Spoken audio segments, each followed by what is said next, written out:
Hi everyone. In the last class, we mainly discussed about the different scales used in the map, in the preparation of map. That is the statement of scale, representative fraction, and linear scale. And today we are going to look upon how to measure or how to calculate map distances or distances in the map, and also about the directions and different colors and symbols used in the map. അപ്പോൾ കഴിഞ്ഞ ക്ലാസ്സിൽ നമ്മൾ വിവിധ സ്കെയിലുകൾ, തോതുകൾ, മാപ്പിന്റെ നിർമ്മാണവുമായി ബന്ധപ്പെട്ട തോതുകളാണ് പരിചയപ്പെട്ടത്, സ്കെയിലുകളാണ്. ഇന്ന് നമ്മൾ പ്രധാനമായിട്ട് നോക്കാൻ പോകുന്നത് മാപ്പിലുള്ള ദൂരം നമ്മൾ എങ്ങനെ മെഷർ ചെയ്യും, അതേപോലെ തന്നെ വിവിധ അടയാളങ്ങള്, നിറങ്ങള്, മാപ്പിൽ ഉപയോഗിച്ചിട്ടുള്ള വിവിധ അടയാളങ്ങളും നിറങ്ങളും, അതേപോലെ ദിശ മനസ്സിലാക്കുക, ഡയറക്ഷൻസ് മനസ്സിലാക്കുന്നത് എങ്ങനെയാണ്, അങ്ങനെയൊക്കെയുള്ള കുറച്ച് കാര്യങ്ങളാണ് ഇന്ന് നമ്മൾ ഈ ഒരു വീഡിയോയിലൂടെ, ഈ ഒരു ക്ലാസ്സിലൂടെ ചെയ്യാൻ ഉദ്ദേശിക്കുന്നത്. അപ്പൊ ഏറ്റവും ആദ്യം നമുക്ക് ടെക്സ്റ്റ് ബുക്കിൽ പറയുന്ന കാര്യം എന്താണെന്ന് നോക്കാം. ഇനി നമുക്ക് ഇത്രയും കാര്യങ്ങളൊക്കെ നമ്മൾ പറഞ്ഞതാണ്. ദെൻ അടുത്ത ഹെഡിങ് ടെക്സ്റ്റിൽ നമുക്ക് നോക്കാനുള്ളത് ലെറ്റ്സ് മെഷർ ഡിസ്റ്റൻസ്. നമുക്ക് എന്ത് ചെയ്യാം, നമുക്ക് പിന്നെ ദൂരം അളക്കാം, അല്ലെ? ഭൂപടത്തിലുള്ള ദൂരം അളക്കാം, അതാണ് ഇവിടെ പറയുന്നത്. അപ്പോ നോക്കാം. Observe the map figure 6.2. അതായത് ഈ ഒരു യൂണിറ്റിൽ നമ്മൾ ഏറ്റവും ആദ്യം കൊടുത്തിട്ടുള്ള ഒരു പട്ടണത്തിന്റെ ഒരു മാപ്പ് ഉണ്ട്. ആ മാപ്പ് നോക്കാൻ വേണ്ടി പറയാണ്. നമുക്ക് ഇതും കൂടി പറഞ്ഞിട്ട് നോക്കാം. This is the area where Gobo's village is located. You may notice that scale is represented in the map in all the three methods. 6.2 അല്ലെ, അതാണ് നോക്കാൻ പറയുന്നത്. അവിടെയാണ് ഗോപുവിന്റെ വില്ലേജ് ഉള്ളതെന്ന് പറയുന്നു. അപ്പൊ നമുക്ക് പെട്ടെന്ന് ആ മാപ്പിലേക്ക് ഓടിപ്പോവാം. 6.2 ആണ് മാപ്പ്. നോക്കാം. 6.2 ഇതാണ്. അപ്പോ ഇതാണ് നമ്മൾ പറഞ്ഞിട്ടുള്ള ഗോപുവിന്റെ, അല്ലെ, വീട് കാണുന്ന, വീടുള്ള സ്ഥലം എന്ന് പറയുന്നത്. ഓക്കെ, മുത്തോലപുരം എന്ന് പറയുന്ന ഒരു വലിയ പട്ടണത്തിന്റെ ഒരു മാപ്പ്. ഇവിടെ നമുക്ക് സ്ക്രീനിൽ എന്ത് ചെയ്യാം, ഈ ഒരു 3 സ്കെയിലും കാണാൻ പറ്റും. നമ്മൾ പഠിച്ചിട്ടുള്ള 3 സ്കെയിലും 3 തോതുകളും ഇവിടെ കൊടുത്തിട്ടുണ്ട്. ഓക്കെ, അപ്പോൾ നമ്മൾ എന്ത് ചെയ്തു, ആ മാപ്പ് ഒന്ന് നോക്കി. ഇനി അവിടെ പറയുന്ന ടെക്സ്റ്റ് പറയുന്ന കാര്യങ്ങൾ എന്താണെന്ന് നോക്കാം. Try to answer the following questions based on this map. ആ മാപ്പിന്റെ ബേസിൽ നമ്മൾ എന്ത് ചെയ്യണം, ആ മാപ്പിന്റെ ബേസിൽ നമ്മൾ ഈ ഒരു ഇവിടെ കൊടുത്തിട്ടുള്ള ചോദ്യങ്ങൾക്ക് ഉത്തരം കണ്ടെത്തണം. Okay, which is the shortest route for Gopu? Which is the shortest route for Gopu who resides at Kallupalam to reach his uncle's home Udayagiri? അതായത് ഗോപുവിന്റെ വീട് എവിടെയുള്ളത്? കല്ലുപാലം എന്ന് പറയുന്ന സ്ഥലത്താണ് ഗോപുവിന്റെ വീട് ഉള്ളത്. അപ്പൊ ഗോപുവിന് ആ കല്ലുപാലത്തുനിന്ന് ഉദയഗിരിയിലുള്ള അങ്കിളിന്റെ വീട്ടിലേക്ക്, അമ്മാവന്റെ വീട്ടിലേക്ക് ഏറ്റവും എളുപ്പമുള്ള വഴി ഏതാണ്? അതാണ് ഒന്നാമത്തെ ചോദ്യം. ഓക്കെ, ഗോപു എവിടെ താമസിക്കുന്നത്? കല്ലുപാലാണ്. അപ്പൊ കല്ലുപാലത്ത് നിന്ന് ഉദയഗിരിയിലേക്കുള്ള ഏറ്റവും എളുപ്പ വഴി ഏതാണ്? അപ്പൊ പെട്ടെന്ന് ഒന്നുകൂടി നമുക്ക് ആ മാപ്പിലേക്ക് നോക്കാം. ഓക്കെ, എവിടെയാ കല്ലുപാലം? ഇതാണ് കല്ലുപാലം എന്ന് പറയുന്നത്. ഇതാണ്, ഈ അടയാളങ്ങളാണ് വീടുകളെ കാണിക്കുന്നത് കേട്ടോ. നമ്മളിത് പഠിക്കാൻ പോകുന്നേ ഉള്ളൂ. അപ്പൊ കല്ലുപാലത്താണ് ഗോപു ഉള്ളത്. അവൻ എത്തേണ്ടത് എവിടെയാണ്? ഉദയഗിരിയിലുള്ള അമ്മാവന്റെ വീട്ടിലാണ്. കല്ലുപാലത്ത് നിന്ന് ഉദയഗിരിയിലേക്ക് എളുപ്പ വഴി ഏതാണ്? നമുക്ക് ഇങ്ങനെ നോക്കിയാൽ പല വഴികളും കാണാൻ പറ്റും, അല്ലെ? ഈ ഒരു ഞാൻ മൗസ് പോയിന്റർ കൊണ്ടുപോകുന്ന ഒരു ഭാഗത്തു കൂടി നമുക്ക് ഇതിലെങ്ങനെ വേണമെങ്കിലും പോവാം. അതേപോലെ തന്നെ ഇതിലേ വന്നിട്ട് അങ്ങനെ മൂവ് ചെയ്യാം. ഇനി അതല്ല, ചില ബിരുദന്മാർ എന്ത് പറയും, ഇവിടുന്ന് ആ പാലത്തിന്റെ മുകളിൽ നിന്ന് പുഴയിലേക്ക് ചാടി, അല്ലെ, നീന്തി പോയാൽ പെട്ടെന്ന് എവിടെ എത്തും? ഉദയഗിരി എത്തും എന്നൊക്കെ പറയുന്ന മിടുക്കന്മാരും മിടുക്കികളൊക്കെ ഉണ്ടാവും. അപ്പോ ഏതായാലും നീന്തൽ അറിയുന്നവനാണെങ്കിൽ അങ്ങനെ ചാടി പോയിക്കോട്ടെ, അല്ലെ? അപ്പോ അതാണ് ഒന്നാമത്തെ ചോദ്യം. അപ്പൊ നമുക്ക് പല വഴികളും കാണുന്നുണ്ട്. അപ്പൊ ഏതാണ് എളുപ്പമുള്ള വഴി എന്ന് കൃത്യമായിട്ട് നമുക്ക് ഇവിടെ മനസ്സിലാവുന്നില്ല. ഓക്കെ, അപ്പൊ നമുക്ക് രണ്ടാമത്തെ ചോദ്യം നോക്കാം. കൃത്യമായിട്ട് മനസ്സിലാവരുത്, അല്ലെ? മനസ്സിലാവുന്നതിന് മുമ്പ് കുറച്ച് കാര്യം കൂടി നമ്മൾ മനസ്സിലാക്കാനുണ്ട്. എങ്കിലേ അതെങ്ങനെയാ അളക്കുക എന്നുള്ളത് നമുക്ക് അറിയാൻ പറ്റുള്ളൂ. അപ്പോ രണ്ടാമത്തെ ചോദ്യം നോക്കാം. How long should he travel from Udayagiri to Mutholapuram market via Valiya Paramba? ശ്രദ്ധിക്കുക. How long should he travel from Udayagiri to Mutholapuram market via Valiya പറമ്പല്ല, വലിയ പാറ. അതായത് ഉദയഗിരിന്ന് വലിയപാറ വഴി മുത്തോലപുരം മാർക്കറ്റിലേക്ക് പോവുകയാണെങ്കിൽ എത്ര ദൂരം സഞ്ചരിക്കണം? ഉദയഗിരിന്ന് വലിയപാറ വഴി മുത്തോലപുരത്തേക്ക് പോവുകയാണെങ്കിൽ എത്ര ദൂരം സഞ്ചരിക്കണം? ഓക്കെ, വീണ്ടും മാപ്പിലേക്ക് നോക്കുകയാണെങ്കിൽ വലിയ പാറ എവിടെയാന്ന് കാണാം. ഇതാണ് വലിയ പാറ. ഈ വലിയ പാറ വഴി എങ്ങോട്ടാ പോകേണ്ടത്? മുത്തോലപുരത്തേക്കാണ് അല്ലെ. വലിയ പാറ വഴി മുത്തോലപുരത്തേക്ക് പോവുകയാണെങ്കിൽ എത്ര ദൂരം സഞ്ചരിക്കണം എന്നാണ് അടുത്ത ചോദ്യം. നമുക്ക് ഇവിടെ നോക്കിക്കുകയാണെങ്കിൽ എത്ര കിലോമീറ്റർ എന്നുള്ളത് പെട്ടെന്ന് മനസ്സിലാവൂല അല്ലെ, മനസ്സിലാവൂല. പിന്നെ അത് നിങ്ങളെ കുഴപ്പമില്ല. ഈ ചോദ്യങ്ങൾ ആ രൂപത്തിൽ നമുക്ക് അങ്ങനെ ഈസി ആയിട്ട് പെട്ടെന്ന് മനസ്സിലാവൂല എന്ന് നമ്മളെ ബോധ്യപ്പെടുത്താൻ വേണ്ടി തന്നെയാണ് ഈ ചോദ്യം ഇവിടെ കൊടുത്തിട്ടുള്ളത്. ഓക്കെ, ദെൻ ഒരു ചോദ്യം കൂടി ഉണ്ട്. അതും കൂടി കണ്ട ശേഷം, അതും കൂടി നോക്കിയ ശേഷം നമുക്ക് അതിന്റെ സൊല്യൂഷനിലേക്ക് കിടക്കാം, പരിഹാരത്തിലേക്ക് കിടക്കാം. എന്താ മൂന്നാമത്തെ ചോദ്യം? How much distance should he cover from Mutholapuram back to his home at Kallupalam via Mukkadavu? Okay, എന്താ പറയുന്നത്? കല്ലുപാലത്താണല്ലോ നമ്മുടെ കഥാപാത്രം താമസിക്കുന്നത്. അപ്പോ how much distance should he cover from Mutholapuram back to his home? മുത്തോലപുരത്തേക്ക് നേരത്തെ പോയല്ലോ. അപ്പൊ ആ മുത്തോലപുരത്തുനിന്ന് തിരിച്ച് മുക്കടവ് വഴി കല്ലുപാലത്തേക്ക് പോകുമ്പോൾ എത്ര ദൂരം സഞ്ചരിക്കണം? മുത്തോലപുരത്തുനിന്ന് സാധനമൊക്കെ വാങ്ങിയവൻ തിരിച്ചു പോവാണ് സ്വന്തം വീട്ടിലേക്ക്. വീട് എവിടെയാ? കല്ലുപാലാണ്. ഏത് വഴിക്കാ പോകുന്നത്? മുത്തോലപുരത്തുനിന്ന് മുക്കടവ് വഴിയാണ് കല്ലുപാലത്തേക്ക് പോകുന്നത്. അപ്പൊ എത്ര ദൂരം സഞ്ചരിക്കണം? അപ്പൊ അങ്ങനത്തെ കുറച്ച് ചോദ്യങ്ങൾ അവിടെ കണ്ടു അല്ലെ. താഴെ പറയുന്നു, is it difficult to find the actual distances from maps? Let's see how this can be done. അപ്പൊ അവർക്ക് തന്നെ അറിയാം, ഈ ഒരു ചോദ്യം ഇട്ട ആളുകൾക്ക് തന്നെ അറിയാം എന്ത്, അങ്ങനെ പെട്ടെന്ന് ചോദിച്ചാൽ നമുക്ക് കണ്ടെത്താൻ സാധിക്കില്ല. So is it difficult to find the actual distances from map? മാപ്പ് നോക്കിയിട്ട് ശരിക്കുള്ള ദൂരം എത്ര ദൂരം അവൻ സഞ്ചരിക്കണം എന്നൊക്കെ നമുക്ക് കണ്ടെത്താൻ പ്രയാസമുണ്ടല്ലേ എന്നവിടെ ചോദിക്കുന്നത്. പ്രയാസമുണ്ടാകും. സോ നമുക്ക് ഇതിനുള്ള പരിഹാരം, let's see how this can be done. അപ്പൊ എങ്ങനെയാണ് മാപ്പ് നോക്കി നമ്മൾ ദൂരം കണക്കാക്കുക എന്ന് നമുക്ക് നോക്കാം. Okay, how to measure distances on maps. നമുക്ക് എങ്ങനെയാണ് മാപ്പിൽ നിന്നും ദൂരം അളക്കാൻ സാധിക്കുക, അതാണ് നമ്മൾ ഇനി പറയാൻ പോകുന്നത് കേട്ടോ. ഓക്കെ, ഭൂപടത്തിൽ ദൂരം നമുക്ക് എങ്ങനെയാണ് അളക്കാൻ കഴിയുക? ശ്രദ്ധിക്കുക. To measure straight distance, a ruler can be used. നമുക്ക് എന്ത് ചെയ്യാം? ഒരു സ്കെയിൽ വെക്കാം. അതായത് ഇപ്പൊ മാപ്പില് ഒന്നുകൂടി വേണ്ട, മാപ്പിലേക്ക് ഞാൻ പോകുന്നില്ല, ഞാൻ ഇവിടെ തന്നെ വരയ്ക്കുകയാണ്. ഇപ്പൊ 2 പോയിന്റ് നമ്മൾ വരയ്ക്കുകയാണെങ്കിൽ, അല്ലെങ്കിൽ സ്ക്രീനിൽ ഞാൻ ജസ്റ്റ് ഒന്ന് ഡ്രോ ചെയ്ത് തരാം. ഈ ഒരു പോയിന്റിന്ന് ഈ ഒരു പോയിന്റിലേക്ക് 2 പോയിന്റുകൾ തമ്മിലുള്ള, ഒന്നുകൂടി മാറ്റി വരയ്ക്കുകയാണ്, ഇങ്ങനെ ഒരു പോയിന്റ്, അതേപോലെ ഇങ്ങനെ ഒരു പോയിന്റ്. ഇതൊരു മാപ്പാണെന്ന് സങ്കല്പിക്കുക. ആ മാപ്പിൽ നിന്ന് ഈ പോയിന്റിൽ നിന്ന് ഈ പോയിന്റിലേക്കുള്ള ദൂരം നമുക്കറിയണമെങ്കിൽ എന്ത് ചെയ്താൽ മതി? അതൊരു സ്ട്രെയിറ്റ് ആയിട്ടുള്ള ഡിസ്റ്റൻസ് ആണ് അല്ലെ. നമുക്കൊരു റൂളർ മീൻസ് ഒരു സ്കെയിൽ വെച്ചാൽ നമുക്ക് ആ ദൂരം അറിയാൻ സാധിക്കും. If it is A curved distance such as a river or a curved path, first measure the distance using a thread and then measure the length of the thread. അപ്പൊ ഇത് straight line ആണെങ്കിൽ നമുക്കൊരു scale വെച്ചാൽ പറ്റും.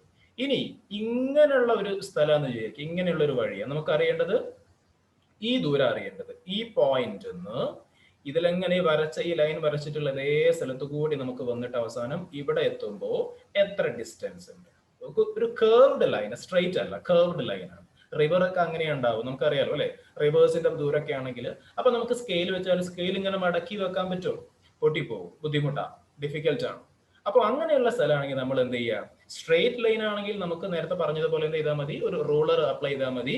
അതേസമയത്ത് ഇങ്ങനത്തെ ഒരു curved line ആണെങ്കിൽ അവിടെ നമ്മൾ ചെയ്യേണ്ടത് first measure the distance using a threat. ഒരു നൂല് ഉപയോഗിച്ചുകൊണ്ട് മാപ്പിൽ നമ്മൾ എന്ത് ചെയ്യുക? ഒരു നൂല്, ആ ഒരു ഷേപ്പിനനുസരിച്ച് കൊണ്ട് ഒരു നൂല് നമ്മൾ ഇങ്ങനെ വളച്ച് തിരിച്ചു വെച്ച് ആ ദൂരത്ത്, ഏത് ദൂരത്തു നിന്നാണോ ഏതാണോ ഡെസ്റ്റിനേഷൻ അവിടേക്ക് ഒരു നൂല് നമ്മൾ ആ വലുപ്പത്തിൽ വെക്കുക. ഓക്കെ, എന്നിട്ട് എന്ത് ചെയ്യുക? ദെൻ ഈ പറഞ്ഞിട്ടുള്ള measure the length of the thread. ആ നൂല് നമ്മൾ എന്ത് ചെയ്യുക? ഒരു സ്കെയിൽ ഉപയോഗിച്ചുകൊണ്ട്, ഒരു റൂളർ ഉപയോഗിച്ചുകൊണ്ട് നൂലിന്റെ നീളം നമ്മൾ നോക്കുക.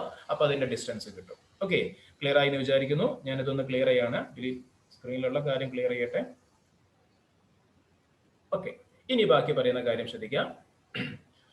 Now you have the map distance. അപ്പൊ നമുക്ക് മാപ്പിലുള്ള ദൂരം കിട്ടി അല്ലെ.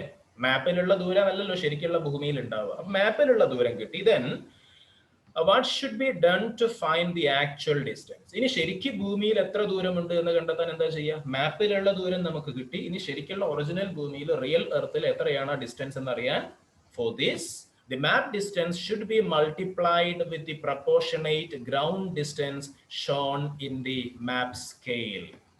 Okay, നമ്മൾ എന്താ ചെയ്യേണ്ടത്? അപ്പൊ നമ്മൾ സ്കെയിൽ വെച്ചിട്ട് അളന്നു, അല്ലെങ്കിൽ നൂല് വെച്ച് അളന്നിട്ട് അതിന്റെ സ്കെയിൽ വെച്ച് ദൂരം നമ്മൾ നോക്കി.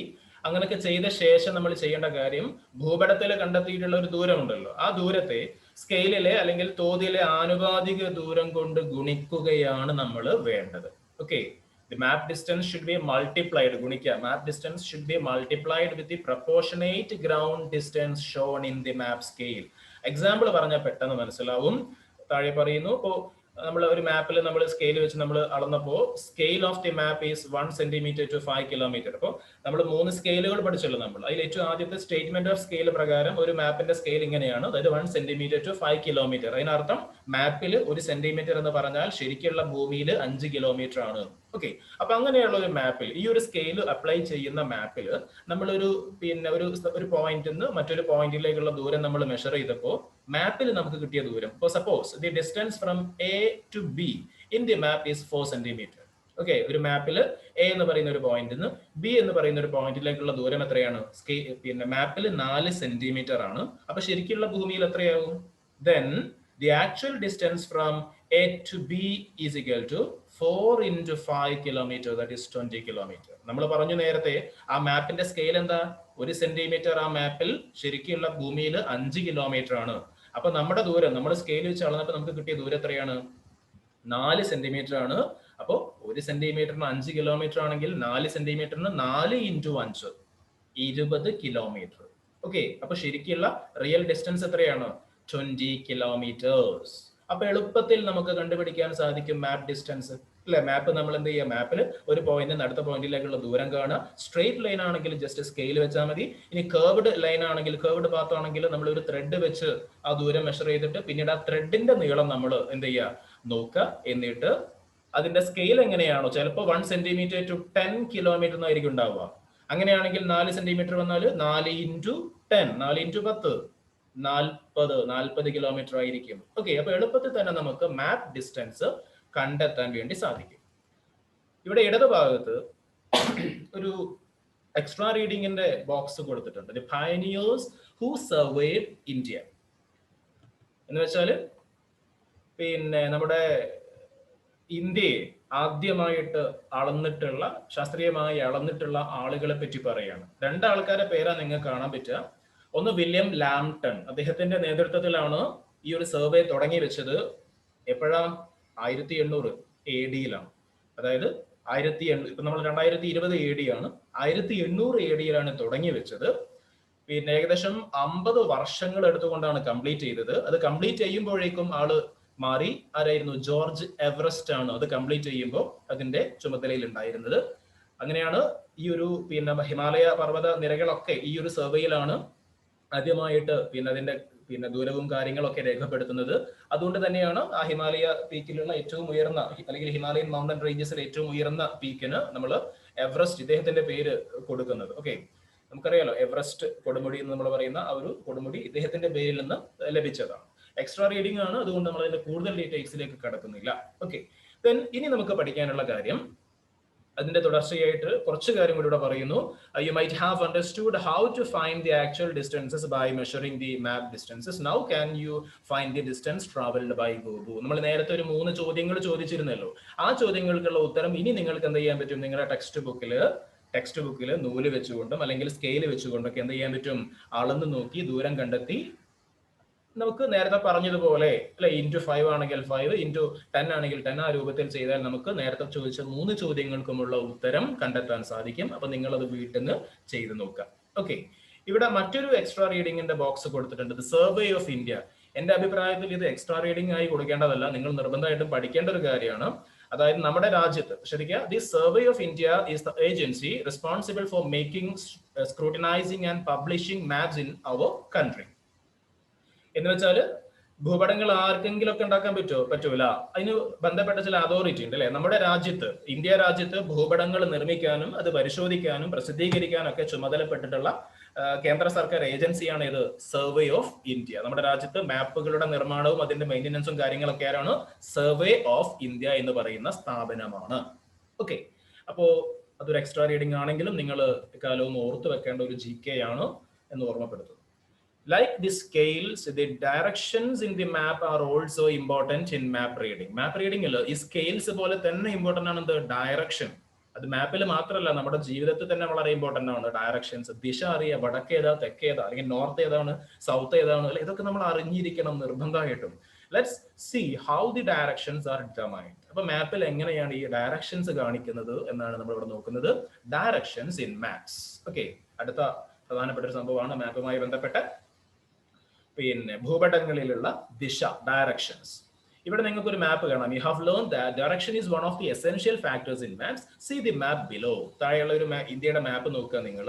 അവിടെ കുറച്ച് സ്ഥലങ്ങൾ അല്ലെ പിന്നെ സ്പോട്ട് ചെയ്തിട്ടുണ്ട്. ശ്രീനഗർ, ജയ്പൂർ, തിരുവനന്തപുരം, അങ്ങനെ കുറച്ച് പ്ലേസസ് അവിടെ കൊടുത്തിട്ടുണ്ട്. വീണ്ടും ഒരു എക്സ്ട്രാ റീഡിങ്ങിന്റെ ബോക്സ് ഉണ്ട്. മാപ്പിലെ ഡയറക്ഷൻസ് കാണിക്കാൻ വേണ്ടി പൊതുവെ ഉപയോഗിക്കുന്ന ചില ഇൻഡിക്കേറ്റേഴ്സ് ആണ്. ഏതൊക്കെയാ ഈ ഒരു ആദ്യത്തെ രണ്ടെണ്ണം നമുക്ക് അല്ലെ നോർത്തിനെ മാത്രം കാണിക്കുകയാണ്. നോർത്തിനെ മാത്രം ഏതെങ്കിലും ഒരു ഡയറക്ഷൻ മാത്രം കിട്ടിയാൽ മതി, നമുക്ക് ബാക്കി മൂന്നും കണ്ടുപിടിക്കുകയാണ് അല്ലെ. അതായത് മുകൾ ഭാഗത്തേക്ക് നോർത്ത് ആണെന്ന് കാണിക്കുന്നു, അപ്പൊ താഴെ എന്തായിരിക്കും സൗത്ത് അല്ലെ.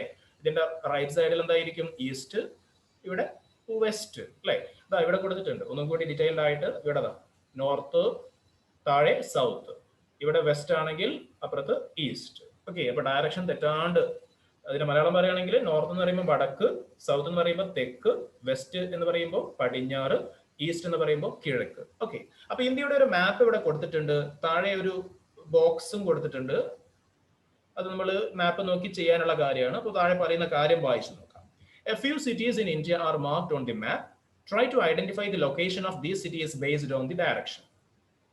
ഈ ഓരോ സിറ്റിയും ഏത് ഡയറക്ഷനിലാണ്, നോർത്ത് ആണോ സൗത്ത് ആണോ, ഏത് ഡയറക്ഷനിലാണ് എന്ന് ഐഡന്റിഫൈ ചെയ്തിട്ട് നമ്മൾ എന്ത് ചെയ്യണം, ഈ ഒരു ബോക്സ് ഫിൽ ചെയ്യണം. Write your findings in the table and table given below. ഈ ഒരു ടേബിൾ നമ്മൾ കംപ്ലീറ്റ് ചെയ്യണം. അപ്പൊ നോർത്തിൽ ഏത് സിറ്റിയാണ്, സൗത്തിൽ ഏതാണ്, ഈസ്റ്റ് വെസ്റ്റ് ഇത് പറഞ്ഞ ശേഷം പിന്നെ എന്ത് പറയുന്നു, north east, south east, north west, south west. നമുക്ക് പൊതുവെ പരിചയമുള്ള 4 ഡയറക്ഷൻ ഏതാ, ഇതാണ് നോർത്ത് സൗത്ത് ഈസ്റ്റ് വെസ്റ്റ്. അതുകൂടാതെ ഒരു 4 കൂടി പറയാണ്, north east, south east, north west, south west. Okay, അതായത് എന്താ നോർത്ത് വെസ്റ്റ്, നോർത്ത് ഈസ്റ്റ് എന്ന് പറയുമ്പോൾ വടക്കു കിഴക്ക്, സൗത്ത് ഈസ്റ്റ് തെക്കു കിഴക്ക്, നോർത്ത് വെസ്റ്റ് വടക്കു പടിഞ്ഞാറ്, സൗത്ത് വെസ്റ്റ് തെക്കു പടിഞ്ഞാറ്. സൗത്ത് വെസ്റ്റ് മൺസൂൺ ഒക്കെ നമ്മൾ കേട്ടിട്ടുണ്ടാവും അല്ലെ. ഓക്കെ, അപ്പോ ഏതാണ് ഈ ഓരോ ഡയറക്ഷനിലും വരുന്ന സിറ്റീസ്? ഓക്കെ, അപ്പോൾ ആദ്യമായിട്ട് ഡയറക്ഷനെ പറ്റി പഠിക്കുന്ന കുട്ടികളാണെങ്കിൽ അവിടെ കുറച്ച് കൺഫ്യൂഷൻ ഉണ്ടാവും. നമ്മൾ വേഗം എന്ത് പറയും, ശ്രീനഗർ അത് നോർത്താണ്, തിരുവനന്തപുരം അത് സൗത്ത് ആണ്. അത് രണ്ടും ഒരു പക്ഷെ നമ്മൾ പെട്ടെന്ന് പറഞ്ഞേക്കാം. ബാക്കി ചില കുട്ടികൾക്കെങ്കിലും എന്തുണ്ടാവും, ഒരു കൺഫ്യൂഷൻ ഉണ്ടാവും. അപ്പൊ ആ കൺഫ്യൂഷൻ മറികടക്കാൻ വേണ്ടിയിട്ട് നിങ്ങൾക്ക് ഒരു മാപ്പ് കൂടി പ്രൊവൈഡ് ചെയ്തിട്ടുണ്ട്. ഓക്കെ, ഇവിടെ നിങ്ങൾക്ക് കാണാൻ പറ്റും. If you face any difficulty in finding the direction, you can use the indicator of direction as shown in the following map to complete the task. അപ്പൊ ഈ ഒരു മാപ്പ് നോക്കിയിട്ട് എന്ത് ചെയ്യാം, ഈ ഒരു മാപ്പ് നോക്കിയിട്ട് നേരത്തെ പറഞ്ഞ ടാസ്ക് കംപ്ലീറ്റ് ചെയ്യാൻ വേണ്ടി പറയുന്നു. അത് പറ്റുമെന്നുള്ളത് നമുക്ക് നോക്കാം അല്ലെ. ഇതാക്കണ north south west east, north east, നോർത്തിന്റെയും ഈസ്റ്റിന്റെയും ഇടയിലാണ് നോർത്ത് ഈസ്റ്റ്. ഓക്കെ, സൗത്തിന്റെയും വെസ്റ്റിന്റെയും ഇടയിലാണ് സൗത്ത് വെസ്റ്റ്, നോർത്തിന്റെയും വെസ്റ്റിന്റെയും ഇടയിലാണ് നോർത്ത് വെസ്റ്റ്, അതേപോലെ ഇവിടെ സൗത്ത് ഈസ്റ്റ്, രണ്ടിന്റെയും ഇടയിൽ. ഓക്കെ, ഇപ്പൊ ഒന്നുകൂടി നിങ്ങൾക്ക് എളുപ്പമായിട്ടുണ്ടാവാം അല്ലെ. അപ്പൊ ഇനി നമുക്ക് എന്ത് ചെയ്യാം, ഓരോ പ്ലേസസ് നമുക്ക് നോക്കാം. ഇപ്പൊ ഈ ഒരു നോർത്ത് ഈസ്റ്റ് എന്ന് പറയുന്നത് നോക്കുക, ഈ ഒരു നോർത്ത് ഈസ്റ്റ്, നോർത്തിന്റെയും ഈസ്റ്റിന്റെയും ഇടയിൽ. ഇപ്പൊ നമുക്ക് ജനറലി നമ്മൾ പറയാറുണ്ട് കാശ്മീർ ആണ് ഇത് നോർത്ത് അല്ലെ, നമ്മൾ പറയാറുണ്ട് കാശ്മീർ ആണ് നോർത്ത്. അതേപോലെ തന്നെ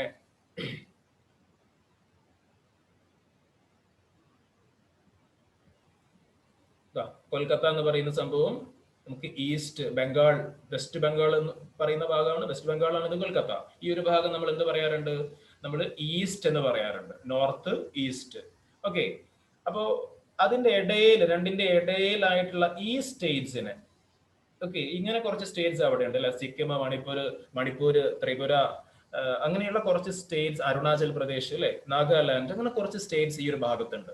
ഈ ഒരു സ്റ്റേറ്റ്സിനെ മൊത്തത്തിൽ നമ്മൾ വിളിക്കുന്ന പേര് എന്താണ്, നമ്മൾ വിളിക്കാറുള്ളത് നോർത്ത് ഈസ്റ്റ് സ്റ്റേറ്റ്സ് എന്നാണ്. വടക്ക് കിഴക്കൻ സംസ്ഥാനങ്ങൾ, നോർത്ത് ഈസ്റ്റ് സ്റ്റേറ്റ്സ്. ചില ഫുട്ബോൾ ക്ലബുകളൊക്കെ ഉണ്ട് ആ പേരിൽ അല്ലെ, നോർത്ത് ഈസ്റ്റ് യുണൈറ്റഡ് അല്ലെങ്കിൽ നോർത്ത് ഈസ്റ്റ് സ്റ്റേറ്റ്സ് ആണ് നമ്മൾ ഈ ഒരു പിന്നെ സംസ്ഥാനങ്ങളെ പൊതുവെ വിളിക്കാറുള്ളത്. നോർത്ത് ഈസ്റ്റ്, നോർത്തും അല്ല എന്തല്ല ഈസ്റ്റും അല്ല, രണ്ടിന്റെയും ഇടയിൽ നോർത്ത് ഈസ്റ്റ്. ഓക്കെ, അപ്പൊ ഇനി നമുക്ക് എന്ത് ചെയ്യാം, മുകളിലുള്ള ടേബിൾ ഒന്ന് കംപ്ലീറ്റ് ചെയ്യാൻ പറ്റുമോ നോക്കാം. അപ്പൊ നോർത്ത്, ഏറ്റവും നോർത്ത് ഡയറക്ഷനിൽ ഏത് വരും?